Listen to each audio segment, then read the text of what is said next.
Surprise you today with this new background. Can you see what's in the background of our stream? It's actually just gone blurry. Oh, So, has it? I'm seeing some pixels. Okay. um, I'm seeing. Hey, Dean, welcome. No, what's happening? We have Dean's on Unreal, and the chat is on. So we have a big picture of Gladys with her mask on, kind of doing a Phantom of the Opera, pulling her fringe out of her face, looking very dishevelled. Yeah, not doing great. So, hi to everyone in New South Wales. If you're in Greater Sydney, welcome to our lockdown edition of Sexy Science. Lucy and I can't see each other. We're unfortunately we're an essential service, Lucy. What a great question. Are we an essential service? Let's give that question to our viewers. It would be inappropriate for us to answer. We already know the answer, but as the hosts, we have to hand that question to the viewers. I think. Now, this picture of Gladys, so whereabouts is it? It's sitting just behind us, right there. Oh, can So you point the camera at it? I think um, her face is across here. I can't put the camera at it because we're inside Discord. In fact, I don't know how I can do it. Tech problems every time. We have the best tech and the best tech problems. Um, I don't know if you To look be at honest, it's essential that we have tech problems. That's our. part of the show. That's One, the essential stuff. I agree 100%. Now, there's been a whole heap of stuff. We haven't been online. Last week we had Crypto Mike on. I don't know if you caught the stream. We had a special guest. And we had my dogs were on the stream, but it's great to see you again. We haven't caught up in person because of COVID. This is our second week now, maybe even third. That's right. And I caught a little bit of that. I will just bring attention to Dean's comment. We have Lucy's feedback on audio. Um, if that's happening, I'm not sure if you're able to fix that, Meow. Yeah, so basically, I have to select a push to talk option, I think. Just give me one option. Just give me one moment. I'm going to select push to No talk. problem. Can you hear me, Lucy? Oh, and I've lost your sound.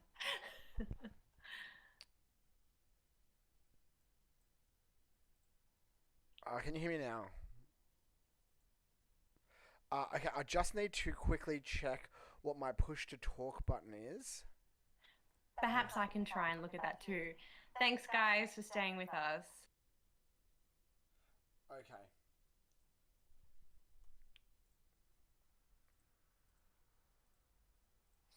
Okay, now can you hear me, Lucy? I can hear you really well. Can you hear me now? Do we still have feedback? Just let us know in the comments. Now that I've got the push to talk, I'll just push the space bar, and that means that your audio won't get looped through. So thank you very much, guys. A little bit less professional than we're used to. Less professional. No, this is definitely our standard of professionalism. But everyone, it's so great to see you. Oh, slight echo on Lucy's end. Oh, sorry about that. Um, Hopefully, it's enough. We can still go on with the show. I think it's fine. And it's so nice to see everyone jump in the comments really quickly. Because I guess we're pretty much most of us are in lockdown. Most of us are in lockdown. A big shout out to Beck. Now this is a huge lockdown, and I think it was good. I think it was probably actually a bit too late. What do you think, Lucy? Yeah, it was too late. And actually, now and I cancelled our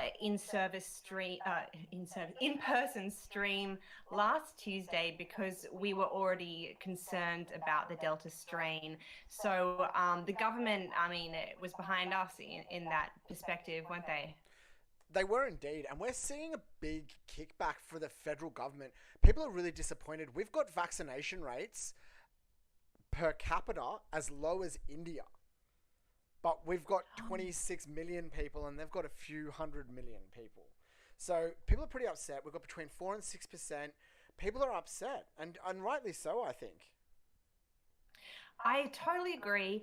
And guys, are you interested in hearing? I do feel that vaccines are, as always, and but currently again, a really big topic and an important issue right now. Do you guys have more questions about the vaccines? Please put them in the comments because it would be good for us to go through that again today and ask Meow any new questions. For example, yesterday or today, the government said. Has removed the limit on people getting AstraZeneca vaccines. What do you think about that? So just quickly, this is actually in contravention of the Australian Medical Authority's advice on vaccination. So it's not. I think that we should be manufacturing the Pfizer vaccine. I've actually spent the last week working out how to manufacture the Pfizer vaccine. If anyone wants to talk about the processes involved, it's actually quite complicated. Um, I think that it should only be a few more weeks until I get all my ingredients and start doing the first experiments. But it's quite complicated. There's no reason why a company like CSL can't manufacture it though. And realistically, we should be able to manufacture it not just in one place in Australia, but in every capital city. Like, I think it's pretty sad when our country doesn't do manufacturing. Like, we look at countries like China, and they manufacture everything there. And a lot of voters, they actually, when you talk to people, they say, I wish we manufactured cars here. I wish we manufactured X, Y, and Z here. Why do we pay someone overseas to do it all? You know, and would you say that's a common sentiment when you speak to people, Lucy? I think that people in first world countries would rather push all the manufacturing pollution that happens from mass manufacturing to like second, third class countries, to other countries, basically. I agree with that. There's also the problem of the labor cost. But I think as we're seeing now, there are problems with globalization that things like a pandemic will show really clearly. You know, we're seeing it with this. I don't know if you saw the silicon shortage that's happening. Medical. I can't get NBN. Part of the reason this is a shitty connection, everyone, is because no one can make NBN modems because they all come out of Taiwan, and we're seeing global shipping problems with coronavirus. And we saw this as well heightened when we had the what was the ship called? Do you remember its name that got wedged? It got wedged in the canal, the Suez Oh Canal. yes, this Green. was called. What was it called? Do you guys remember? Throw it in the comments. Big hi to Liz as well, and Beck. It's lovely to see our family in the comments. This is the only time I seem to catch up with my family these days. It was the Evergreen. Big shout out to Thank Kane. you. Yes, that was such a funny story, isn't it? Just so interesting how these these things happen, like COVID and a ship getting caught in a canal, and suddenly society is, is pulled to a halt. We can't do anything. It's just we're so delicate. It was the Ever Given. Sam has just chimed in. It said Evergreen on the side, but that was the name of the parent company. The ship itself was the Ever Given. So we need little prizes to give away, Lucy, when we're doing our stream. And thank you to everyone who's watching today. If you're on Facebook, please, if you can, jump across and catch us on Twitch if you can, because we're trying to get ourselves what's it called, Lucy? We're trying to get Twitch affiliate status, which means that we can then start to generate small income through Twitch, which will mean that we can create better streams going forward. And we can do heaps more stuff, and we'd be really excited if you could do that. If not, thank you for watching us on Facebook. Anyway, now, have you been vaccinated yet, Lucy?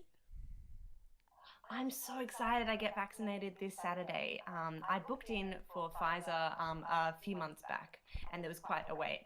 But yeah, this Saturday, really excited. I'm getting vaccinated on Monday, so just Hey! under a week from now. But we've noticed something really interesting, that everyone's posting this on Facebook. Have you seen this? That everyone's being very communicative about their vaccine status. Oh, that people are saying, I just got my vaccine. And then the second thing they say is, oh, I haven't felt any strange side effects yet. But then they post something funny saying that they do. Every fucking time. Every time I read it, I'm like, I'm not going to post anything about 5G. So, I know. Everyone's saying, my 5G chip is working really well. But we're not the only country that's had bad vaccination records. So Rach has actually said that Japan has a low vaccination rate.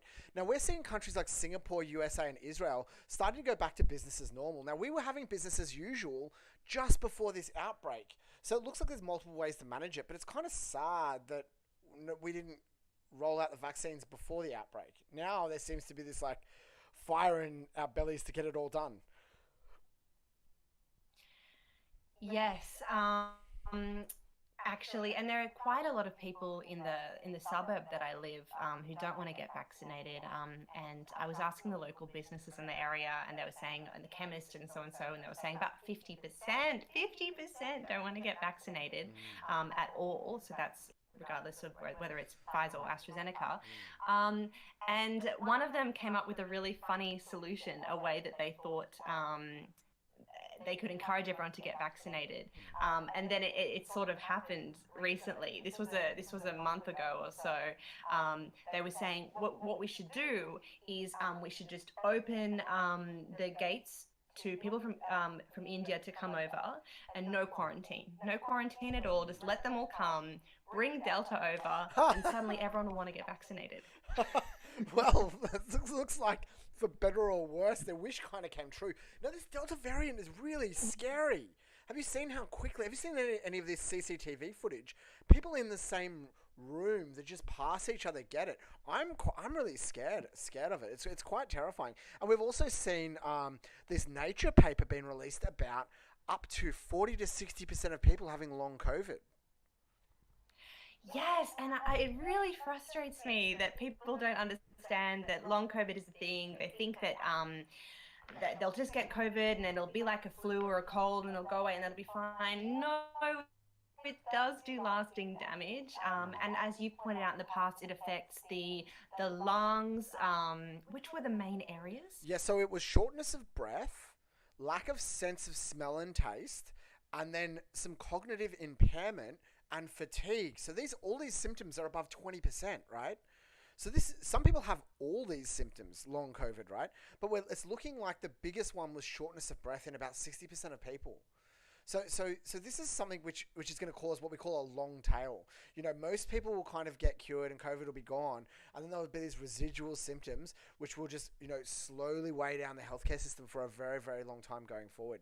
And it's common. This is in not just people who went to hospital. This is in people who were what they call stay-at-home inpatients. So these are people who are, you know, like if you got the flu right now and were just like bed-bound but didn't go to hospital, these are the people who they're measuring. Now, the sample size was kind of small. It's like 300 people. But it's like big enough for us to be concerned. When you got 50% of 300 people reporting long-term symptoms being published in a prestigious journal like Nature, that's a big worry, like really scary. I'm so glad it's getting reported on though, and if anyone's interested, jump over to the subreddit Long COVID or COVID Long Haulers, I think it is, and you can just see all these people in these in this forum who are just freaked out. They're really scared because they got COVID, they didn't recover, they didn't get back to full health. None of the doctors care about them. The hospitals don't care about them because they're coming up clean on blood tests. But the only factor is that they've had COVID, and yeah, it's similar, as I've said before, to illnesses like Lyme and lupus and fibromyalgia and chronic fatigue syndrome, in that they're these long illnesses that people don't recover from and that don't get taken seriously. So please get vaccinated. 100%. And it's been shown that vaccination can actually help with some of these symptoms in the long term too. So some people who've had long COVID have been vaccinated, and not all of them, but some of them have had an improvement in condition. And Ray's brought up a really interesting point in the comments that we're 18 months into this pandemic and we still don't have dedicated quarantine facilities. And he's not talking about just like hotels, right? Because this is escaped out of quarantine facilities that are hotels in the community. People that should be isolated and vaccinated that haven't been. And this is a failure of state and federal government in Australia. Now, I just wanted to bring up something else as well. Like we have facilities offshore, like Christmas Island and Nauru, that we put refugees into and fast track litigation, questionable refugees into before they come to Australia long term. We have the ability to do this, and 18 months in, we should be doing better than this. Now, if anyone in the comments wants to tell us how you're doing in lockdown, like how's everyone coping? Like I'm doing okay. Like I've got a lot of work. Whenever COVID ramps up is when I'm the busiest. But please share if you're doing okay, or let us know how you're passing the time, because we said before this stream that we really wanted to it was important for us to get everyone in, because everyone's gonna be locked down, so they're gonna need some refreshment and find out what's happening and realize that things are still going on. And we were excited to see each other because we've both been cooped up. So please let us know what you've been up to. Absolutely. And again, throw in any questions you have about the vaccines. Let us know if you've been up to any interesting activities. If you have any questions or ideas for things that we could do while in lockdown. Is this lockdown affecting you more than the previous one that we had last year? And also, I just feel like we should say sorry to the people of Melbourne, because we're only like a few days into this lockdown when, if you're not from Australia, people in the city of Melbourne were locked down for 100 days. And we're already complaining. That's it. And Gladys has been joining us. Sarah, she's sitting behind us as our overlord. The Townsville says, Matt Kramer says that Townsville is only 3 days. He's on school holidays because Matt's a teacher, and he has a lot of marking to do. He lives on half an acre. I am very jealous, and has lots of gardening and stuff to do. So all fine there. Do you like doing any gardening, Lucy? Is that a favorite hobby of yours? It is absolutely not. How about you? I love gardening. I just wish I had enough space. I do underwater gardening. So I keep fish tanks, as some of you may know, and I keep heavily planted tanks with carbon dioxide supplementation. But I dream of living in the tropics and having a beautiful big orchid garden, mangoes, bananas. I'd love to live in the tropics and have that. So I'm very jealous, Matt. Do you want to check the comments, Lucy? There's a bunch of stuff in there. Yes, I'll jump in too. We've got Peter Atkinson. What do you think the likelihood of me heading off to Byron on the 10th is? Lol. Any comment, Meow? I think we'll probably be in concordance. I'd say Buckley's or none. Which is interesting. Yeah. If anyone wants to drop in where the saying Buckley's and none is from, it's actually an Australian saying specific to Sydney, I think, or Melbourne. Really interesting. If you ever heard, is it to do with horse racing? It's I'll let someone chuck it in the comments if they can find it. Now, Peter says he'll get tested first. I think this is very important. We should all get tested, even if we're asymptomatic. Now, right across the road from me, I don't know if we can see it. I'm going to move the camera. Those lights are from a COVID positive venue. Oh, they're so bright. Across the road from my house is a 7-Eleven, and someone who's COVID positive went there 3 days in a row with the Delta strain. To give you like how scary this is. Like, it's just there, and I go there every day.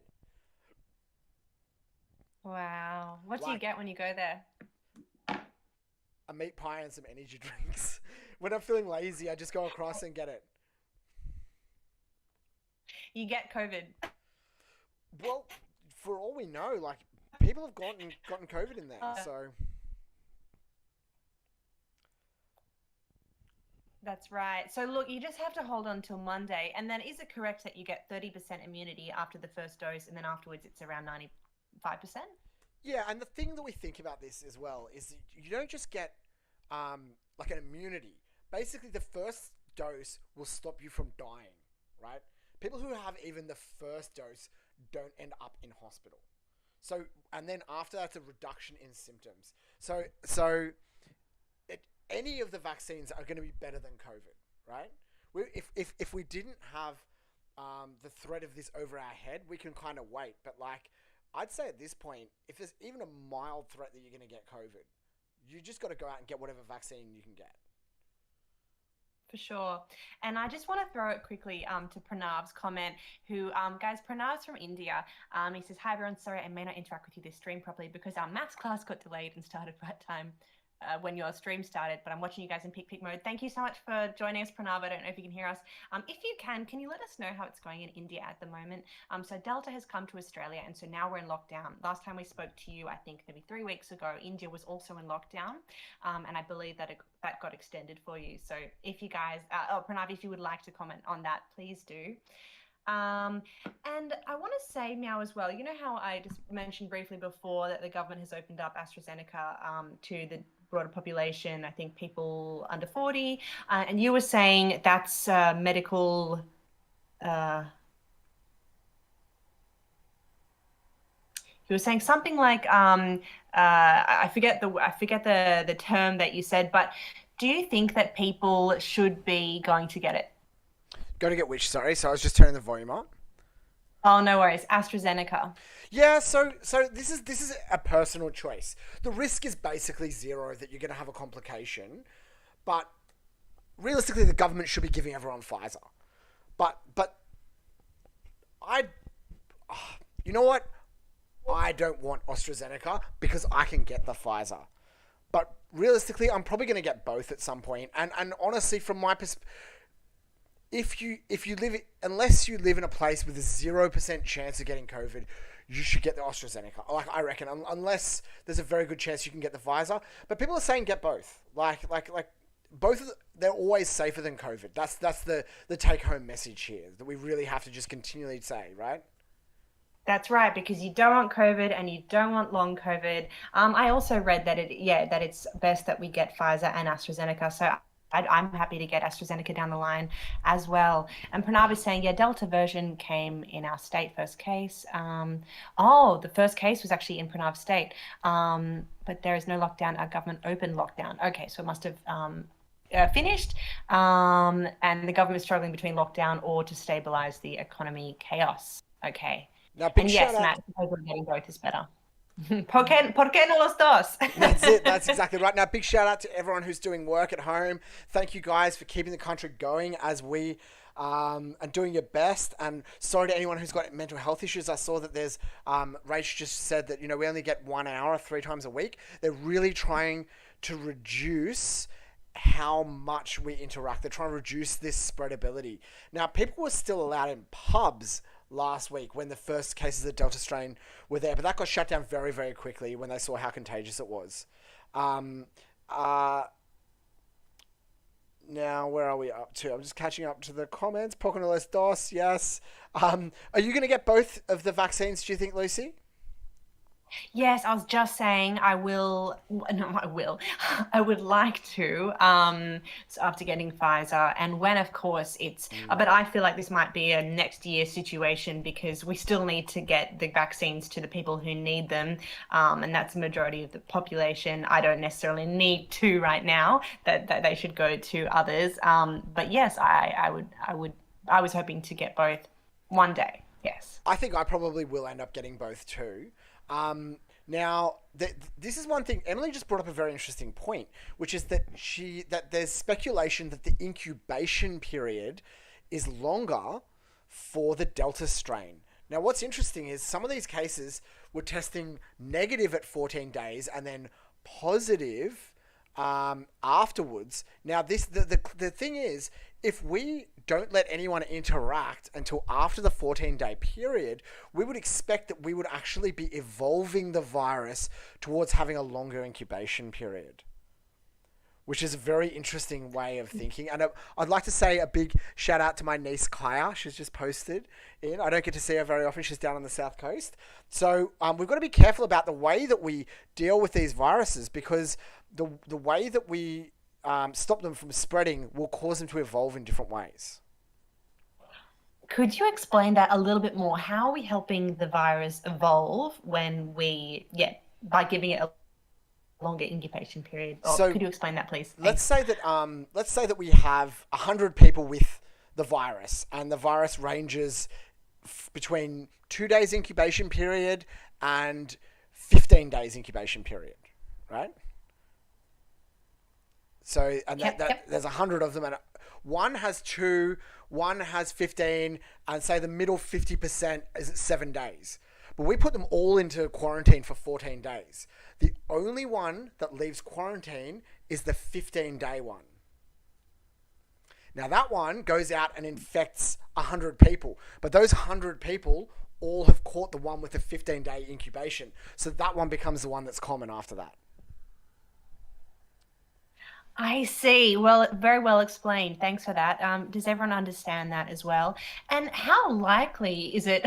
I mean, how much is this virus evolving all of the time? I feel like it's going to be a lot because it has so many people ready to, who are not vaccinated, who have been exposed, who don't even care about it. It's been giving ample opportunity to evolve.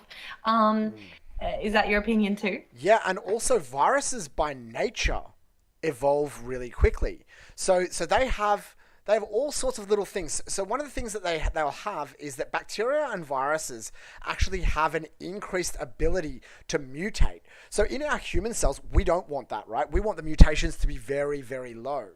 Now, when we have mutations, it causes things like cancer. But inside bacteria and viruses, they actually require the ability to mutate very quickly to change their own genome, to take advantage of changes in situations and conditions like quarantine or a change in nutrients. So we actually see the polymerases and the reverse transcriptase introduce a greater number of errors every replication because it helps the virus adapt. Right. So it's not necessarily an error, it's an adaptation. Exactly right. So with these things, just by their nature, they evolve really quickly. In fact, and they have to have a balance between evolving too quickly and causing too many errors and killing themselves, and hitting just the right amount, so they introduce enough errors to try new things to keep one step ahead of whatever's trying to control them. Wow, viruses are so much more powerful than humans. Yeah, How long it's does it scary. take for humans to evolve? Isn't it meant to be 100 years? Or 100 something, 100 basically, generations or 100 something? we have these selective pressures going backwards and forwards. So what we see is the viruses have a rate which is just faster than the immune system, and the immune system in our evolution will have one that's just fast enough to stop, too much cancer or something like that. But we don't really have That's selective super pressures as humans. So we can up our rate of evolution by having a selective pressure. And that might be something like COVID. So you might see a huge, evolutionary change happen in response to these things. COVID's probably not enough of a selective pressure. It would probably need to be something that's killing, 50% of people or 30% of people before they reach maturity. So this affects old people. So it won't cause humans to evolve that much, but if it affected people at reproductive age, that would be a concern. Now, have you seen this video that's been going around that's been talking about the guy that created the mRNA vaccine saying that the vaccines are really bad? No, tell us. So a few people have messaged me, and what we might do is I wanted to actually... Where's your sound? I have to hit the space bar. So this video, it goes for about 20 minutes. I think that I'm actually going to go through with you outside of this, and we'll actually make a separate one where we just address each of the concerns one after the other, because there's quite a lot in there and it's difficult to pull apart. So we might do that as a special supplement to our channel, and we'll upload that, going through and addressing the claims one by one, because it's quite complicated and difficult to do on stream. Okay, fair enough. But it's something to be concerned. If you've watched that video, the short answer is it's bunk. But it's hard to find out why, because the guy who made it was actually one of the people involved in making the RNA vaccine, and now he's gone anti-vax.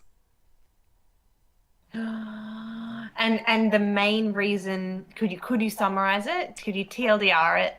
Yeah, so basically, he's kind of been a bit discredited because he got burned a bit by the companies that made the vaccine, and I think he's got an axe to grind.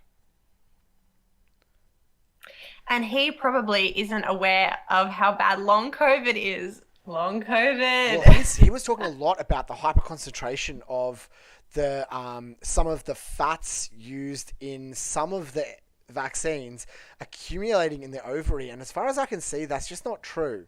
and it doesn't have any effect on reproduction because we've got early results out of Israel where millions of people have been vaccinated to say it has zero effect on reproduction. In short. Okay, that's interesting. So I've had to unfollow a lot of Instagram and Facebook people because there's a lot of them are saying, oh, it's the vaccine is affecting women's periods. And yeah, so just as you mentioned, he thinks it affects the ovary. I just maybe that's where the rumor started. That's it. And also, a lot of people think that this has to do with depopulation is one of these big conspiracy theories, right? Oh, depopulation. Bill Gates wants to make less people, which makes almost no sense. Yes. It's just so silly. And I think that conspiracy people, they just think that governments are these powerful overlords that really have concise plans about how to like world domination, and really they're just a bunch of politicians who are just super egotistical and generally only care about themselves. They don't have enough planning skills or resources or intelligence to do these sort of things. So I just think it's funny when people are like, the government wants us to blah blah blah. It's like, no, the government isn't even that organized. No, I think people give politicians way too much credit, and these people probably have never been project managers before to see how difficult it is to get people to do anything and keep a secret. Now, do you want to just let's have a quick look in the comments, Lucy? Yes, I'm actually watching them as they come across. Would you like to read some out? Yeah, I'll go to Zarflirt and Flouse on Twitch. After the embarrassment that was our COVID response, at least the vaccine rollout has made me somewhat glad to be an American, which is actually a really good point, right? Like, we've had a great COVID response, but an absolutely abysmal rollout of the vaccine. Whereas America has kind of done it the opposite, and they're starting to get back on track because their vaccines are actually rolling out, even though their COVID response was terrible.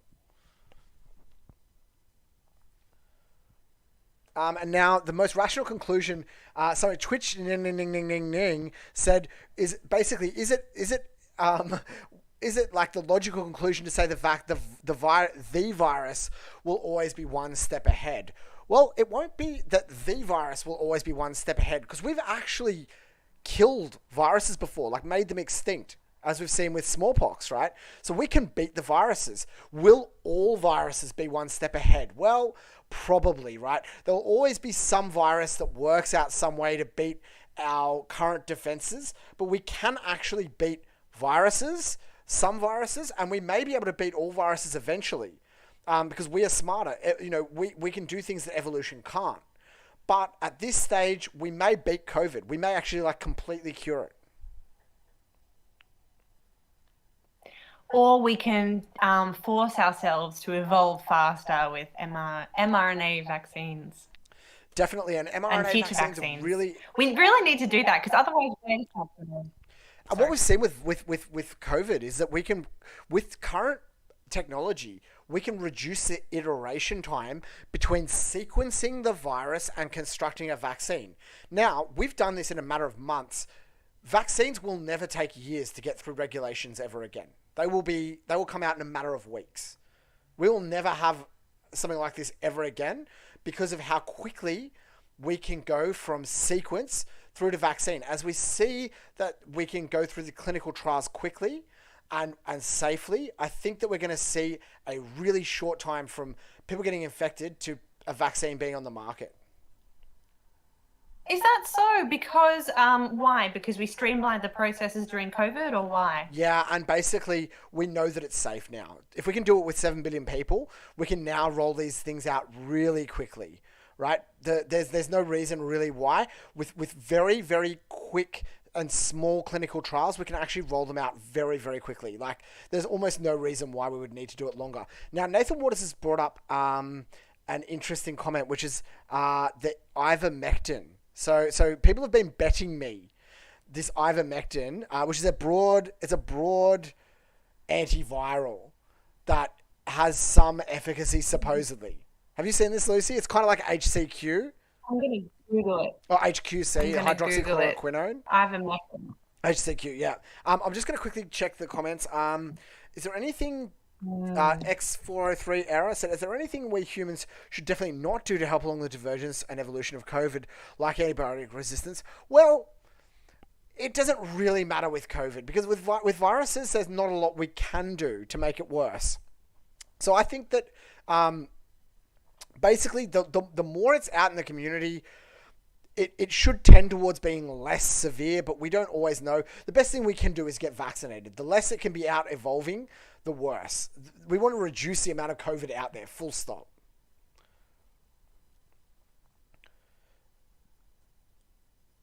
And I'm looking at ivermectin. It's used against worms? Yeah, it's used all around the world as a broad anti everything. It's kind of like a snake oil, but it actually works against a whole bunch of stuff. I'm just going to quickly address Bruce's comment, which is that Yeah. so we know how people can spy and track and control someone. Could I please explain how the COVID testing and COVID vaccine is not a way the government is looking to control you, basically? So it could. The government could definitely do it, right? But we let the government into our life when we want to do a whole bunch of stuff anyway. Like you could say, is having a Medicare card a way that the government can track and control you? Or is it having a passport a way the government can track and control you? Yeah, definitely. But we give up certain freedoms to have, we give up certain security and certain, what's the word I'm looking for? Like privacy to have certain freedoms. And during a pandemic, we give up more. And I think that's just a way that it happens. I don't think that it's any more level of control than they've had in the past. Like it's if you give up the freedom to carry a knife on a plane, how's that any different than having to give up, your vaccination status to hop on a plane? I don't see any huge difference in civil liberties. Like, we used to be able to carry Stanley knives on planes until September 11th, and now we can't. And I don't think that the world is a worse place because of that. What do you think, Lucy? Yeah, we can't smoke on planes anymore. That's all right. It's just like a public decency thing too. Maybe people don't want to have cigarette smoke all over them, and if people did take the perspective of we're giving up more freedoms for when we did that communally, it would be a shorter amount of time that we'd have to do that because we'd be getting rid of the virus sooner. I agree with that too. And we look at like socialized countries. I saw an experiment that was done 2 years ago, which they looked at how many, they dropped 17,000 wallets around the world, and they looked at which countries were the ones that returned the most wallets. And funnily enough, Really? it was the socialist type countries like Denmark, Sweden, Australia that returned the most wallets. And it was the very libertarian and very communist kind of countries that returned the least, which is kind of interesting, right? Showing how different cultures returned wallets. I'll share a link on my page after this if anyone wants to have a look at that. And I think there are different reasons for that as well, because sometimes it's not necessarily, I think people would assume that's to do with kindness or whether or not you're returning the wallet. But no, sometimes people are scared to return the wallet. What if they get blamed for stealing it? Those sorts of things. Anyway, the interesting study, but I hope it was a big sample size. Yeah, it was really interesting. But I think that as well. Like I've handed I in a really wallet. like all these switch names. I've handed in a wallet and the police like attacked me. They were like, "Who are you? Why do you have this person's wallet?" I'm like, "I just found it on the ground," and the police were really antagonistic towards me. You've got that look. You're a rebel. You're an anarchist. Provocateur. It's the hair. I said, man, this is not my deal. I'm just dropping this in, and I'm like, you don't need to know who I am. Like, fuck off, and I just left it there and walked away. Not my problem. Oh, and Really?